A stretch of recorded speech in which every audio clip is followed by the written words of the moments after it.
Do you hear that? That isn't just an engine. That is the sound of a nation refusing to die. In the summer of 1940, the Nazis had conquered all of Europe. France had fallen in just 6 weeks. The United States hadn't entered the war yet. The Soviet Union was still in a pact with Hitler. Britain stood alone. Between a German invasion force and the free world, there stood only a thin strip of water and a few thousand young men in cockpits. Winston Churchill famously said, "Never was so much owed by so many to so few." But he forgot to mention the machines those few were flying. While the Germans built over-engineered jets that exploded, and the Americans built massive aluminum fleets, the British were weird. They built the most beautiful fighter in history, the Spitfire, but they also built a bomber made entirely of wood because they ran out of metal, the Mosquito. They fought battleships with biplanes that looked like they belonged in a museum, the Swordfish, and they invented the jet engine, only to forbid their pilots from flying it over enemy territory because it was too secret. Today, on the War Arsenal, we are unlocking the hangars of the Royal Air Force, RAF, and the Fleet Air Arm. We will settle the debate. Was the Spitfire really better than the Bf-10? How did a plane made of plywood fly faster than a metal fighter?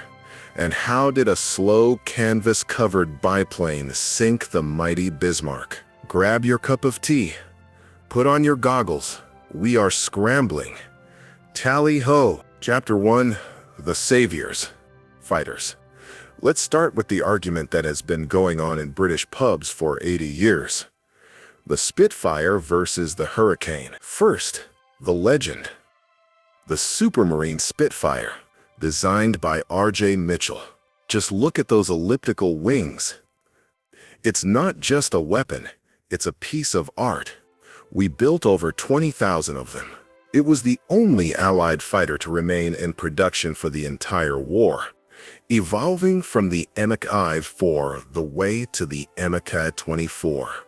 With the massive Griffin engine, it was fast, incredibly agile, and it could turn inside a German Bf-10. In our Germany video, we talked about how the Bf-109 was a nightmare to land because of its narrow wheels. The Spitfire was tricky too.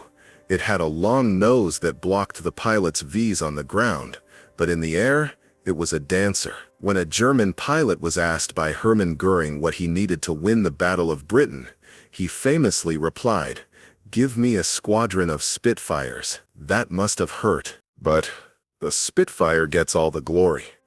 The real workhorse was the Hawker Hurricane. It wasn't pretty. It was old school. The rear fuselage was made of wood and fabric, not metal. It was slower than the Spitfire and the Bf-109. But it was a tank in the sky. While the Spitfires kept the German fighters busy, the Hurricanes did the dirty work, attacking the bombers. In the Battle of Britain, the Hurricane actually shot down 60% of all enemy aircraft. Plus, it was easy to repair. If a German cannon blew a hole in the wing, you just patched the fabric with dope and glue. If a Spitfire got hit, you needed a specialist metal worker. So the Spitfire won the heart, but the Hurricane won the war. And then there was the mistake, the Boulton-Paul Defiant. British engineers thought, hey, dogfighting is hard. Let's just put a gun turret behind the pilot so the gunner can shoot sideways. Terrible idea. It had no forward-firing guns. If a German fighter attacked from the front, the pilot could only wave aggressively. They were slaughtered in daylight battles and quickly moved to night fighting duties, where they actually had some success hunting bombers in the dark. But if you want a real fighter, look at the Bristol Beaufighter. This was a heavy fighter built from parts of a bomber. It carried 4 20mm cannons and 6 machine guns.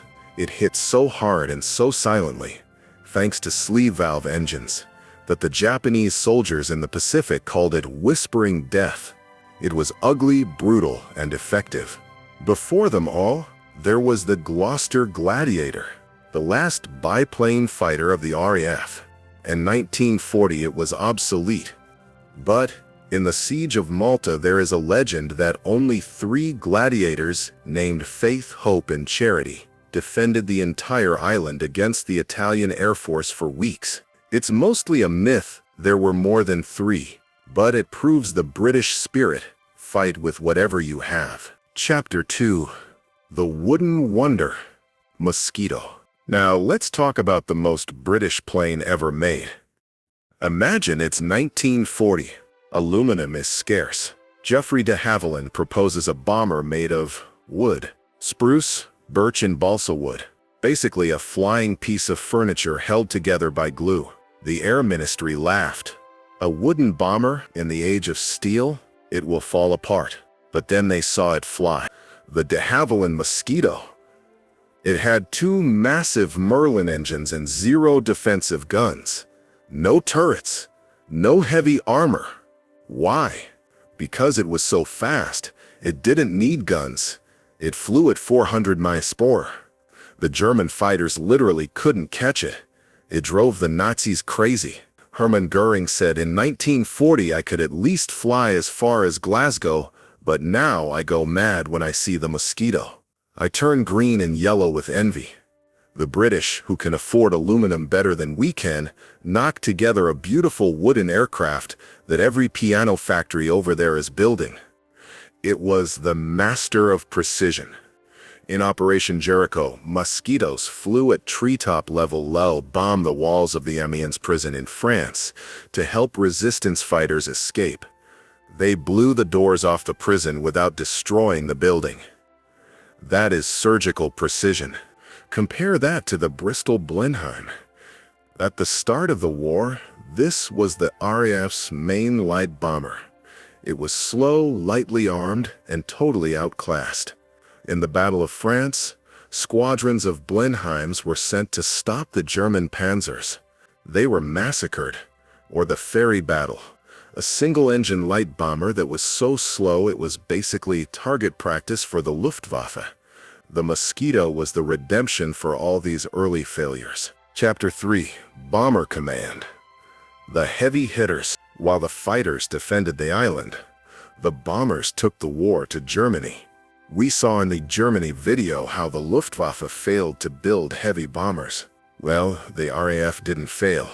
The Avro Lancaster. This is the British equivalent of the B-17. But unlike the American B-17, which flew in the day, the Lancaster was a creature of the night. It could carry a massive bomb load up to 22,000 plebwads, the Grand Slam. That is nearly 3 times what an American B-17 carried. But it had a weakness. It had very few defensive guns underneath.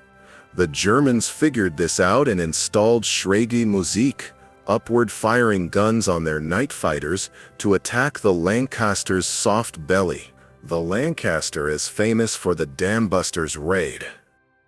British genius Barnes Wallis invented a bouncing bomb, Upkeep, that skipped across the water like a stone to destroy German dams. It sounds like a cartoon, but it worked. This is the definition of British MacGyver engineering.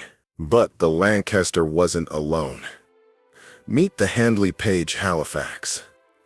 It flew over 37,000 missions.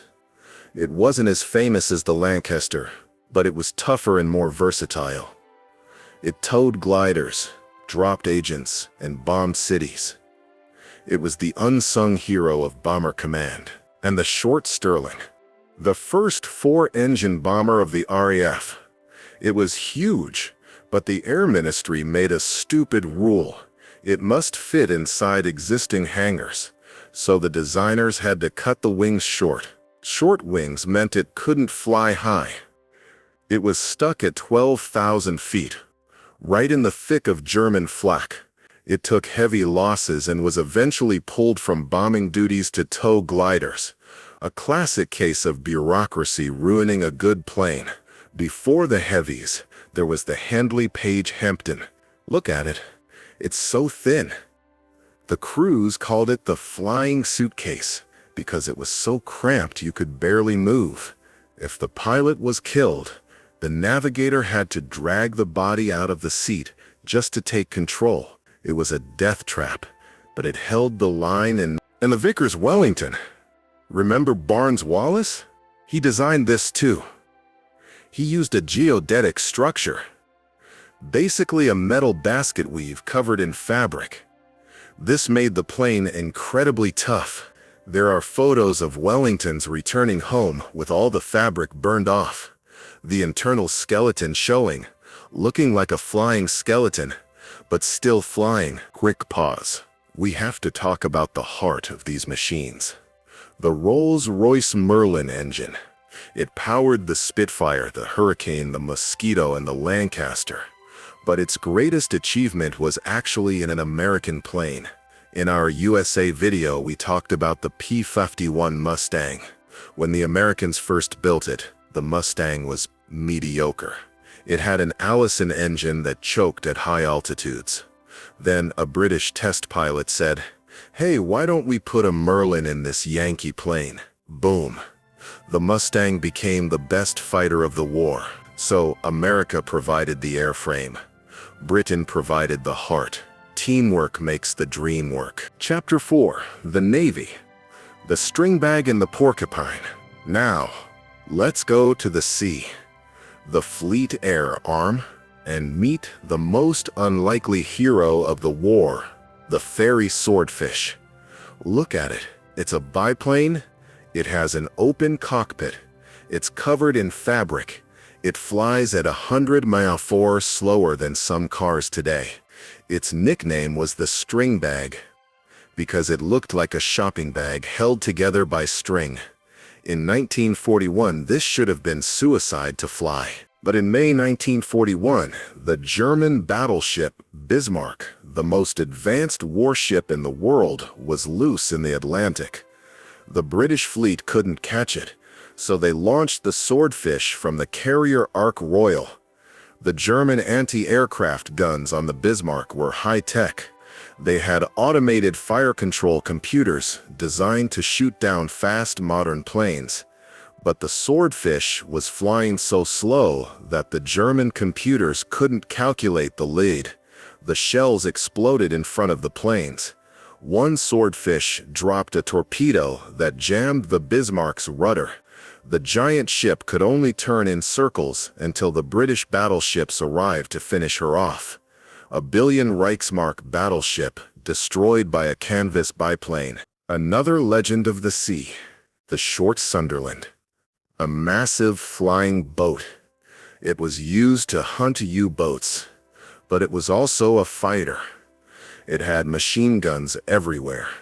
Nose, tail, sides, top. When German Ju-88 fighters attacked it, they got a nasty surprise.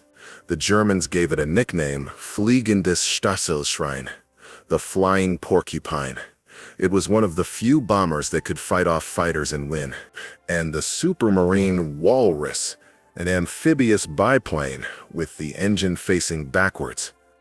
It looked like a flying bathtub, but it saved thousands of downed pilots from the freezing ocean. It was ugly, but to a pilot in a dinghy, it was the most beautiful thing in the world. The Navy also used the ferry Fulmar and later the ferry Firefly. They looked like buses. They had 2 seats because the Navy insisted the pilot needed a navigator to find the aircraft carrier in the endless ocean. They were heavy and slow compared to land fighters, but they were tough and packed a punch. Chapter 5. The Tank Busters and Jets. Back on land, the RAF needed something to stop the German panzers. The Spitfire was too delicate. Enter the Hawker Typhoon. It was a monster. Thick wings, massive engine. Early models had a terrifying problem. The tail sometimes fell off during a dive. Minor detail, right? But once fixed, it became the terror of the Wehrmacht. In the Falaise pocket in 1944, Typhoons armed with rockets destroyed hundreds of German tanks and trucks. The carnage was so bad that German crews would abandon their tanks just at the sound of a typhoon diving. Its successor, the Hawker Tempest, was even faster. It was one of the few planes fast enough to chase down and destroy German V-1 flying bombs. Some pilots ran out of ammo and used their wingtips to physically flip the V-1 over, disrupting its gyro and crashing it into the ground. That takes nerves of steel. And finally, the future. Germany had the Me-262 jet, but Britain had the Gloucester Meteor. It was the only Allied jet to see combat in WWOA. Unlike the German jet, the Meteor's engines were reliable. They didn't catch fire if you looked at them wrong. But the British were so paranoid about the technology falling into German hands that they banned the Meteor from flying over enemy territory. It was used mostly to hunt V-1 rockets over England. It wasn't as fast as the Me-262, but it won the long game. The engine design by Frank Whittle became the grandfather of almost all Western jet engines. Chapter 6. Trainers and Gliders. Before any pilot could fly a Spitfire, they had to survive the de Havilland Tiger Moth. This little yellow biplane taught the entire British Commonwealth how to fly. It was simple, forgiving, and everywhere. Even today, thousands of pilots learn on it. And we can't forget the silent Air Force. The gliders. The airspeed Horsa, made of wood, towed by bombers. On D-Day, these gliders carried the airborne troops to Pegasus Bridge. They landed in the dark silently within meters of their target. The Germans didn't hear them coming until it was too late. And the General Aircraft Hamilcar. This was a monster glider. It was so big it could carry a light tank, the Teterock or Locust, into battle. Imagine seeing a plane land silently. The nose opens up and a tank drives out shooting. That is British surprise, the victory of the few. So, looking at the British inventory, what do we see? We don't see the sheer mass production of the USA. We don't see the obsessive perfectionism of Germany. We see ingenuity. When they ran out of metal, they built the best bomber of the war out of wood, Mosquito. When they were outgunned by a battleship, they sent biplanes, Swordfish. When they needed to stop the Blitz, they built the Spitfire. The Royal Air Force didn't win by having the most planes. They won by having the right planes, flown by the bravest pilots. At the exact moment history needed them, they were the few. But their legacy is massive. The Grey Wolves. We've dominated the skies. We've crushed the land with tanks. But there is one battlefield left. The cold, dark depths of the Atlantic. The Kriegsmarine. Germany's U-boats almost strangled Britain into surrender. And they built the most feared battleship in history, the Bismarck. Next time we dive deep, we unlock the inventory of the German Navy. From the Wolfpacks that pocket battleships, this is the war arsenal. Check your six and mind the gap.